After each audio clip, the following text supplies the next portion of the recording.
Hello and welcome back to another episode. Over the past 6 weeks, I have been focused on Star Wars, Stranger Things, and then a couple movies I've seen here and there. But on today's episode, I'm going to focus not on one thing, but a few things, and entertainment in general that I'm looking forward to that's coming out over the next couple years.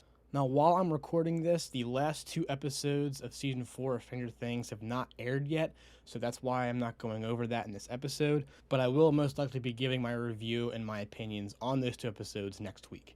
So other than the last 2 episodes of Stranger Things, there are some movies and shows that I'm looking forward to.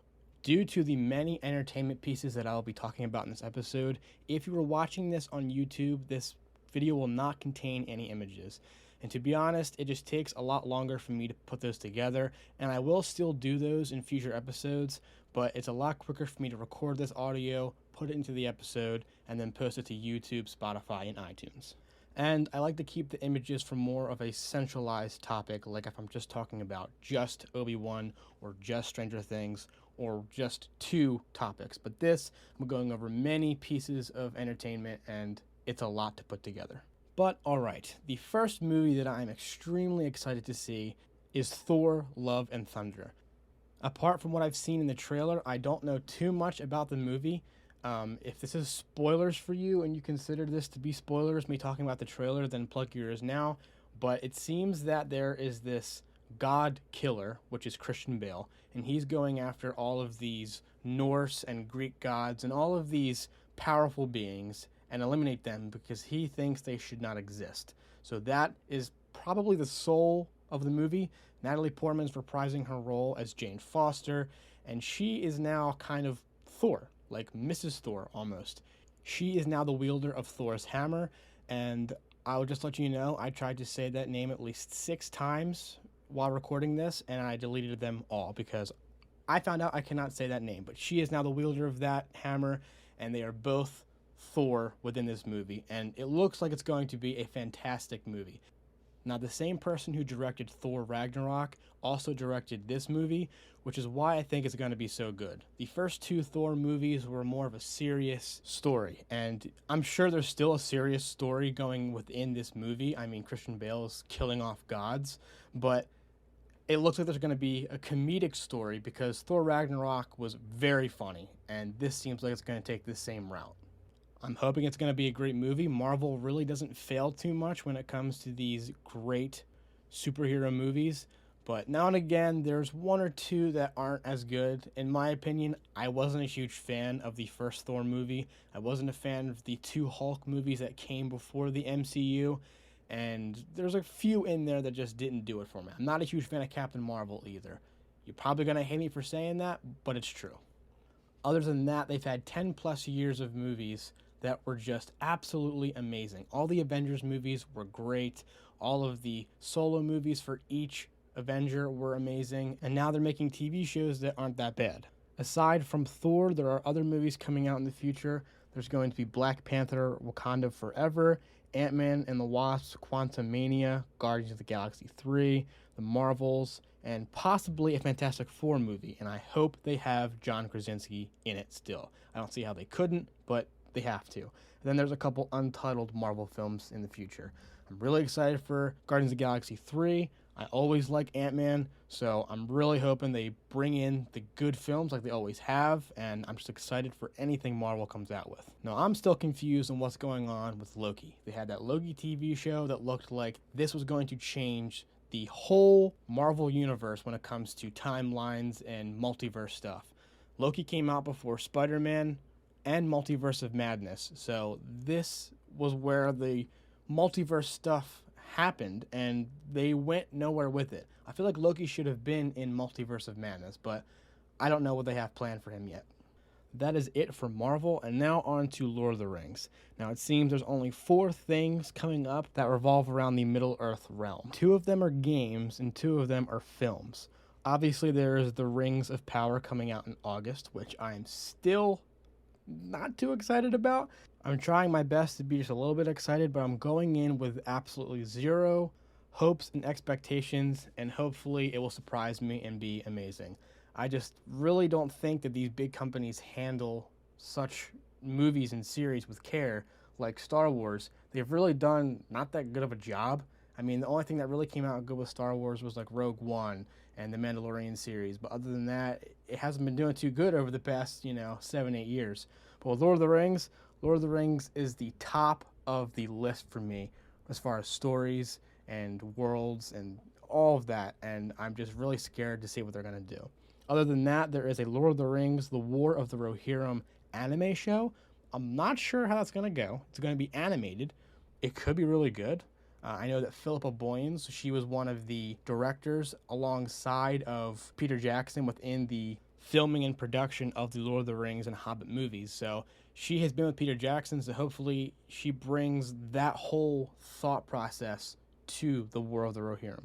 And then there are two games. One is the Lord of the Rings Gollum, which I know absolutely nothing about. And then there is the Lord of the Rings Return to Moria, which is taking place after Return of the King, and the dwarves are obviously returning to Moria, and it's supposed to be like a survival game, and you are within Moria and building, structures and mining and stuff, and that seems like something right up my alley, and I will definitely play. But that is the only thing that's coming out for Lord of the Rings, and everything else is pretty just random. I'm looking forward to see if they're going to do a fourth Fantastic Beasts movie.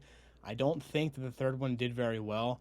I mean, it was a good movie. It was all right. It wasn't the best thing coming out of the Harry Potter Wizarding World, but I hope they finish the story because I don't like unfinished things. I like to see where it's going to end, and I'm curious to see how they're going to do it.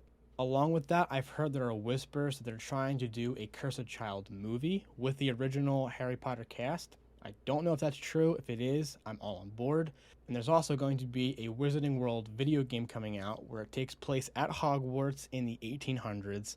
And from the video that they showed of the gameplay, that was about 15 minutes long on YouTube. If you like Harry Potter, go check it out.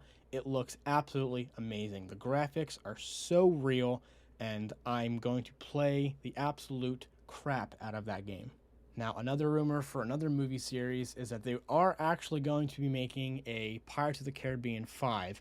And I don't know if this is true, but it seems like Johnny Depp might be getting paid $300 million to reprise the role of Jack Sparrow. Probably an apology from excommunicating him from the entire movie business and from the only role that he has actually had the biggest fame in, which is Jack Sparrow. I mean, that's his best role in my opinion. So I hope he does that. And along with fifth movies coming up, they're actually thinking about making a Indiana Jones 5.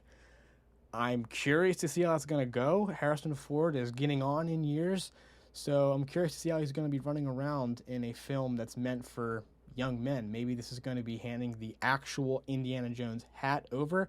I thought in the fourth one, when you saw Shia LaBeouf pick up the hat and go to put it on, we're like, oh, okay, Shia LaBeouf's his son. He's going to be the new Indiana Jones. But no, Harrison Ford likes his roles, and he wants to keep it as long as he can.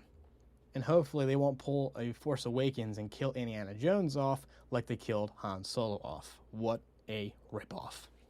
Other random things, I'm looking forward to a Deadpool 3. I have no idea if they have mentioned a release for that. I know there are also whispers to see if they're going to try to make one. They're going to try to put it within the Disney MCU universe, which I think could be a lot of fun. But the thing is, Deadpool is a rated R film, both of them, and he is a rated R character. So to put him within Disney, you're now downplaying what makes those movies hilarious. Actually, back to the topic of the MCU, they're going to try to make a Venom 3, which I think they need to after the end of Spider-Man, since Venom was now transported to Tom Holland's universe and then pushed back.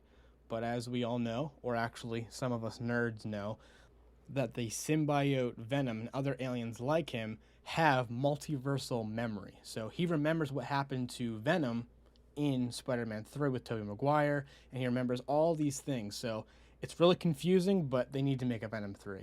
Also, one last random thing that I'm looking forward to is a John Wick 4 movie. Where did that go? COVID happened and it ruined the whole thing. They're supposed to have Matrix 4 and John Wick 4 aired on the same day in theaters. Matrix 4 did come out. I did not watch it. Maybe I will, maybe I won't. But John Wick 4 needs to come out.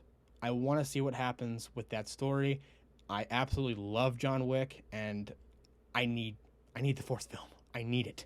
But that is it for today's episode. There are probably tons of other things that are just not coming into mind that I'm looking forward to. Probably a lot of random things, closers to other shows. I did recently finish the second part of the fourth season of Attack on Titan, and let me just say, I'm irked.